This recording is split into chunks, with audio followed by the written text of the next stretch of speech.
अयोध्या का संदेशा लेकर के आया हूं और बंटे थे तो कटे थे, बटेंगे नहीं तो कटेंगे नहीं। आज बोलेंगे जय श्री राम, जय जय श्री राम। दरभंगा की केवटी विधानसभा में चुनावी जनसभा को संबोधित करने पहुंचे उत्तर प्रदेश के मुख्यमंत्री योगी आदित्यनाथ अपने चिरपरिचित अंदाज में नजर आए।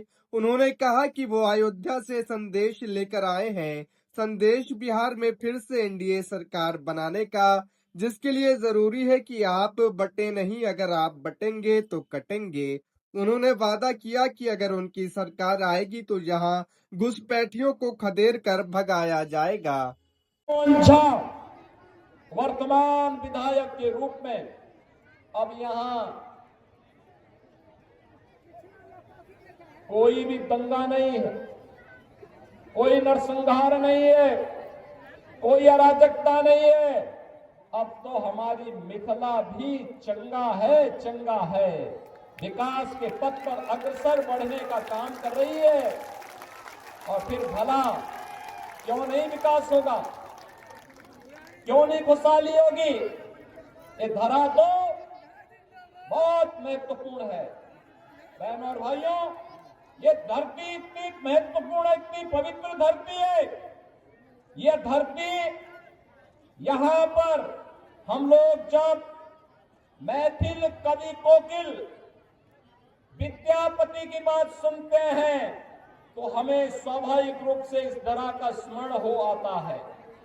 बहनों और भाइयों, महाराज कामेश्वर सिंह, जिनके शासन में संगीत, शिक्षा, कला और संस्कृत विद्या के प्रचार प्रसार के लिए कार्य हुआ, ये धरती उनकी पावन धरा है। हिंदुस्तानी शास्त्रीय संगीत की जो एक विशिष्ट विधा है, दरभंगा घराना, ध्रुपद शैली, इसका जन्म भी इसी दरभंगा में हुआ है। और यही नहीं, मैथिली भोजपुरी संस्कृति के छठ पर्व को पहचान दिलाने वाली, पद्म पुरस्कार से सम्मानित शारदा सिन्हा की धरती है। और यही नहीं बहनों और भाइयों, यहाँ की मैथिली भाषा अटल जी के समय में संविधान की 8वीं अनुसूची में शामिल हुई। मधुबनी पेंटिंग और मिथिला की पारंपरिक संस्कृति यह आज पूरे भारत को अपनी ओर आकर्षित करती है। यही नहीं, भारत के संविधान के सभा के अध्यक्ष, देश के पहले राष्ट्रपति डॉक्टर राजेंद्र प्रसाद जी इसी दरभंगा में उन्होंने अपनी पढ़ाई की थी। और ऐसी पावन धरा पर आज मुझे आने का अवसर प्राप्त हुआ है। बहनों और भाइयों, मैं आप सबका आह्वान करूंगा, याद करना, जब भी आरजेडी कांग्रेस का इंडी गठबंधन बिहार के अंदर आया है, बिहार में दंगों की आग फैली है, जातीय नरसंहार हुए हैं, लूटपाट की एक नई अपसंस्कृति ने जन्म लिया है। यहाँ पर अपहरण एक उद्योग बना है।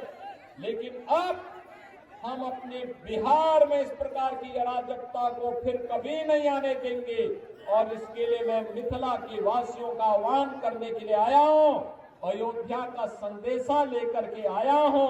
और संदेशा यही है कि एनडीए की सरकार फिर से बिहार के अंदर आनी चाहिए। नीतीश जी के नेतृत्व में फिर से बिहार के अंदर एनडीए की सरकार बने। हमें घुसपैठ नहीं होने देनी है, घुसपैठियों को नहीं आने देना है।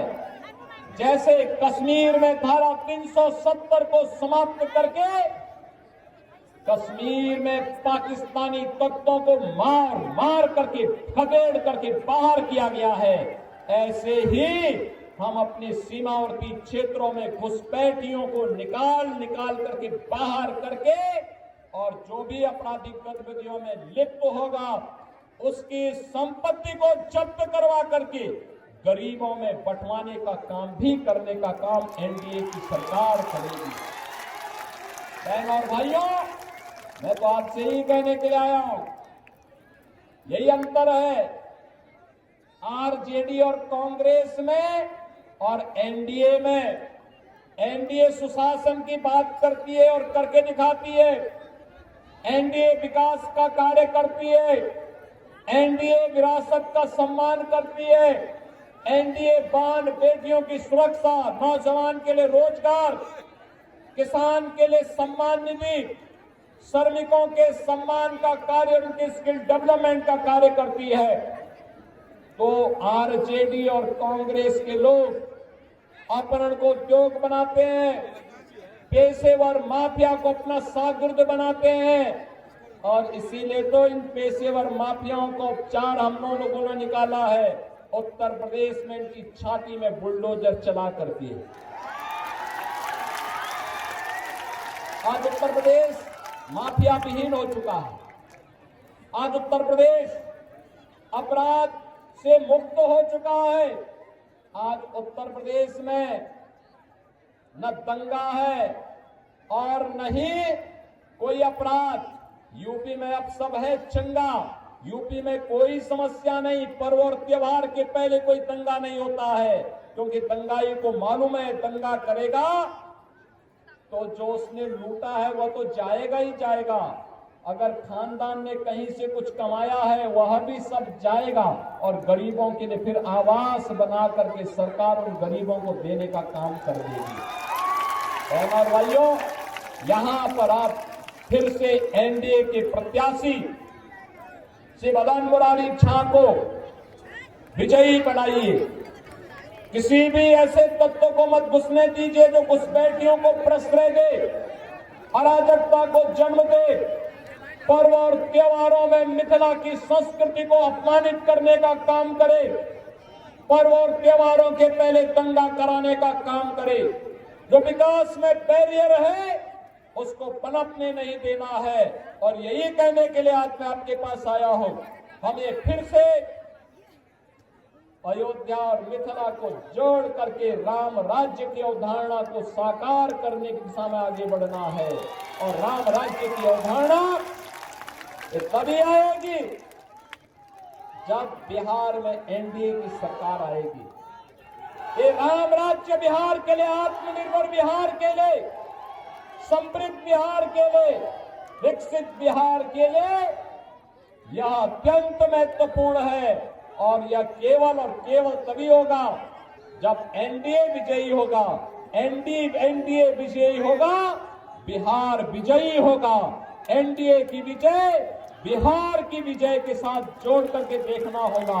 और इसके लिए बहन और भाइयों, बटेंगे नहीं, कटेंगे भी नहीं।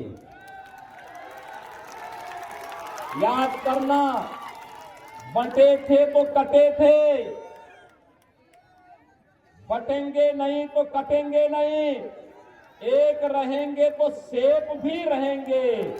और एकजुट होकर के एनडीए के प्रत्याशी भारतीय जनता पार्टी के श्री मुरारी मोहन झा को भारी बहुमत से विजयी बना करके भेजना है। बना के भेजेंगे, विजयी बना के भेजेंगे। मुरारी मोहन झा विजयी बनकर के जाएंगे। अशोक जी आप भी आइए, है ना दोनों लोग?